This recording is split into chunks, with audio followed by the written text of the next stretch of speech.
the jungle as its rules, and I just gotta keep it cool, and I'll be treated like a tool. So don't be acting like a fool. Look at you sobbing like a moon, tryna get everybody's cool. Go ahead and drop into the pool. It might just be the time. Hey guys, welcome back to the channel on this beautiful afternoon. Almost August. Tomorrow's the 1st, but you're watching this, it's past that, so it is August. Today's vlog is all about the concept of forest bathing, and this is going to be good for you if you've ever been curious about it, if you've heard the term float around, if you wonder what it means and how it can impact your life on a daily level and on a physiological level. But before we jump into my perception on it and how I practice it and the effects I've seen on myself as a small business owner who is prone to being very stressed out and anxious and worried a lot, let's go ahead and spend a moment by talking about what forest bathing actually is, where the concept comes from, who practices it, and what the health benefits are. So let's do that real quick.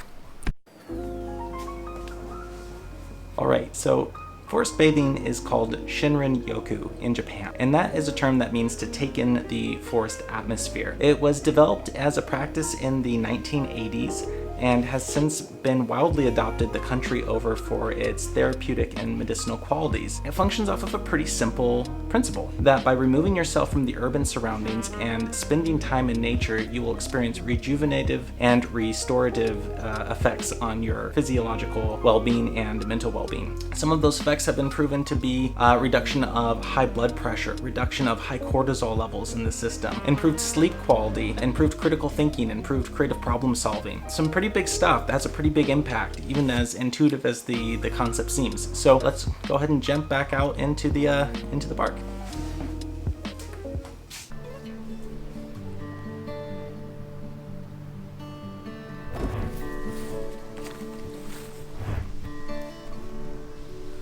So, as a kid, I grew up next to the woods, and I spent most of my free time in the forest, just romping around. We had dogs, so I'd take them out with me, and I remember it really helping me to develop my sense of imagination and exploration. But when I moved up to Seattle after college, that practice kind of stopped, and I stopped visiting the woods, and I stopped visiting the forest, and I was so obsessed with gaining material good and trying to get a promotion and a better job and a better apartment and a better car, that I lost track of these things that would make me happy, which led to a lot of dissatisfaction and a lot of sense of starting to feel purposeless.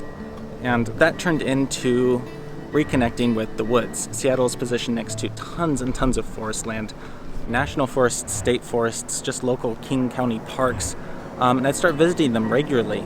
But then again, after I started my job, I kind of fell off, and I would stop visiting them, and I'd stop frequenting them. And I realized that my stress started to elevate again, and my sense of mindfulness started to evaporate. So recently, I've started recognizing that being able to go out into the woods and take a proper forest bath doesn't mean driving an hour to a hiking trail. It doesn't mean trying to hike deep into the mountains to be alone. It can mean visiting a local park that has a lot of access to nature. It can mean incorporating the outdoors into your daily life away from an urban setting. I mean, the park I'm in right now is probably 20 minutes from the downtown core and 10 minutes from a huge neighborhood, but it is so secluded and there's so many trees and so much nature that it really feels like a whole nother world. So how does forest bathing affect me personally? I find that as soon as I'm underneath a canopy of trees, when I'm around a lot of greenery, when I'm walking on a dirt path, and kind of exploring around a park like this, that I just feel a big sense of relief. It's like a large load of stress has just been lifted off of my shoulders. The rest of the world, or the rest of the anxieties, the concerns about business, about marketing, about money, just kind of disappear, and I'm given the second chance to kind of reevaluate everything that's of value to me. So I found that to be tremendously helpful, and that just comes from spending an hour to half an hour in a park, away from the city, away from the apartment, away from the indoors and the trappings that are included with that. And just being able to look at the leaves, look at the setting sun, see the sky above, smell grass, smell trees, smell dirt, gives me a really big sense of freedom and a sense of relief. And I find that to be pretty invaluable.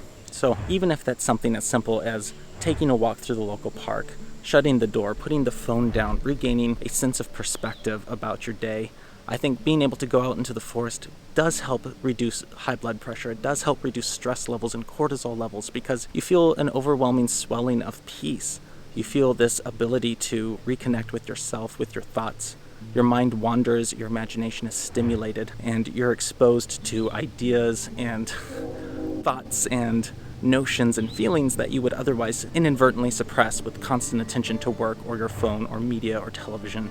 I think a lot of the time the concept of forest bathing can be overwhelming because we think that we have to go out to the woods, that we have to go out to the ocean, that we have to go out to the desert to really immerse ourselves. But honestly, just being around a natural setting, be it even an expansive backyard or a small plot of park where you just don't visually see the urban surroundings, when you can look up at the sky and look at nature and be immersed by that, is pretty impactful. So here are a few tips to help get started with forest bathing, ocean bathing, nature bathing, I guess we could just say, and how to incorporate it more easily into your day-to-day life. Okay, so a couple tips. Tip number 1, put the phone down. Put the phone down and step outside. If you feel yourself a little bored in the afternoon, if you have an opportunity to just take 10 minutes, get used to using that time to walk outdoors, away from the familiar indoor environment, and just make that a habit, a habitual process, which leads to step 2, which is to take that moment outdoors and expand it into a walk through the park. Start walking away from your neighborhood, away from the most accessible part of your environment, and intentionally go someplace that is more natural, that is greener, that does have more open space away from the urban environment. Step number 3 is to take those walks in the park and to turn them into something a little more meditative, a little less intentional. Once you get used to enjoying your time in the park and seeking it out and making it a daily or weekly habit, start turning that time in the park into an opportunity to sit and reflect. Turn the phone off or silence it, keep it in your pocket, leave it in the car. Maybe don't leave it in the car in case your car's broken into. It is Seattle or wherever you are. And just get used to sitting on a bench without purpose and look up at the trees. Close your eyes, inhale, exhale, be present. Think about how your toes feel, think about how your fingers feel. Just really try and take in the environment, and that meditative process will start benefiting you almost immediately, and I guarantee that you will see the effects in your day-to-day life throughout the other weeks. It'll become such an awesome, vital part of your weekly routine that it will be hard to miss. So the idea is to get into the habit of going outside instead of just spending the time on your phone, even if it's only for 5 or 10 minutes during lunch or in between commutes. Taking that time outside and putting it into a park away from the most easily accessible part of your environment, if that's the sidewalk in your neighborhood or the space outside of your building.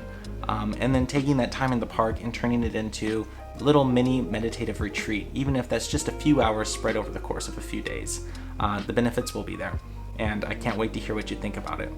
So if you like this video about forest bathing, if you're going to go out there and jump into the forest, jump into a park, spend some time by the ocean, spend some time in the desert, wherever you are, like this video, subscribe to this channel for more conversations about minimalist living, healthy lifestyles, and how to make sense of a chaotic world that seems to just be getting crazier and crazier, at least from my perspective as a struggling photographer and entrepreneur. Drop a comment below, let's get the conversation rolling. I can't wait to hear from you. And check out some other videos in the feed and let me know what you think. Where do you like to go forest bathing? Do you live near an ocean? Do you live near a nice park? If you don't, do you go out into the mountains? Do you make a habit of it? Do you just spend time in your garden amongst the plants and the flowers looking up at the sky? I'd love to know what you do, because maybe I could use those habits too and incorporate them into my own forest baths, forest adventures. Until the next time, have a great afternoon, and I will see you guys later. Take care.